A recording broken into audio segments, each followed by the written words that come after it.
Capitana Territory, Pacific Ocean, at 290 miles off the coast of Colombia. 100 miles above the equator, a day's trip by boat from the nearest land, in a place where ocean currents collide beneath a vast horizon of black water and starry sky. A 1,500-foot double-flame helix smoldered furiously from the cap end of an alloy gas fountain. It was midnight. The flames could be seen for miles in all directions, interrupting the desolate waters and spectacular orange and black clouds.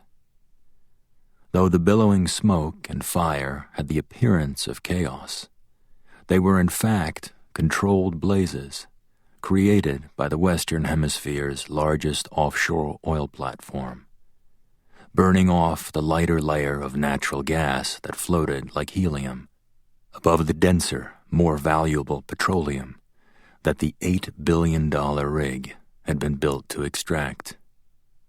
This was Capitana Territory, the largest oil strike ever outside of the Arabian Peninsula, a 68 billion barrel reservoir, a mega-giant in oilman's terms, beneath a section of seabed off the western coast of South America.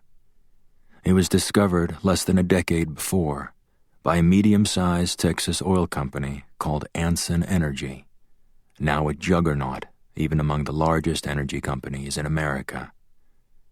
A tall, bearded man with the name Andreas stitched to his denim shirt observed the flame stacks from the steel deck below. His brown hair was long, tousled, and hadn't seen shampoo for days. Startling blue eyes and a sharp, tanned nose pierced out from behind a mess of mustache and overgrown beard. This was a handsome man who didn't care what he looked like, or what his crew thought. He finished a cigarette and flicked it down into the dark ocean below the platform. If this had been a paper mill in the forests of Maine, Dewey Andreas would have been called plant manager.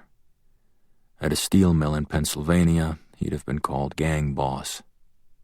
But this was an offshore oil rig, and the 420 roughnecks who lived and worked here around the clock, faces and clothing layered in grease, salt, sweat, and oil, called Dewey Gang Chief, or simply Chief.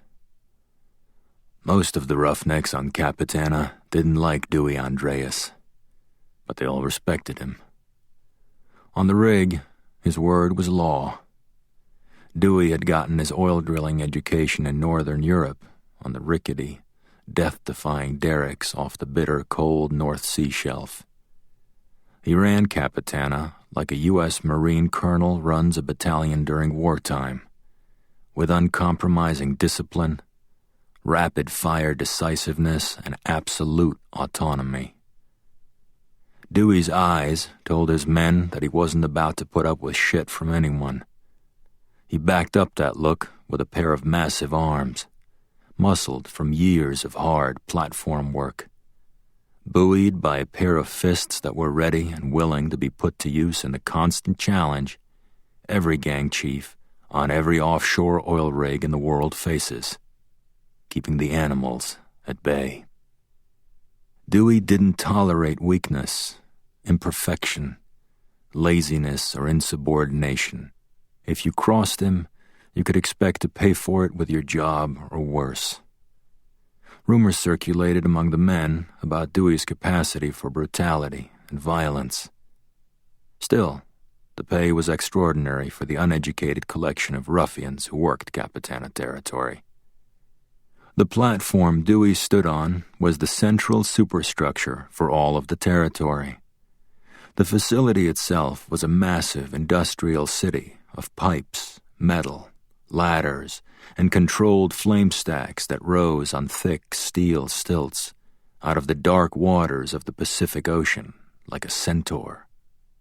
In the distance, a series of more than 30 smaller, unmanned tension leg platforms dotted the landscape. These mini TLPs fed into the central Capitana facility and helped create a steady gusher of oil ready for transport to refineries throughout North America. Capitana was the central juncture in a spider-like network of pipes that lay across more than 140 square miles of seabed, some 600 feet below the ocean's surface. More than 2,000 insertion pipes spread out across the dark and cold seabed below. It was through these pipes that a crude, dense, and immensely valuable mixture of natural gas and oil bubbled up and coursed into the central pumping station beneath Capitana, where it was separated, then pushed upward to the surface. Capitana's interweaving pipes, flare booms, and steel decking looked like a monstrous erector set.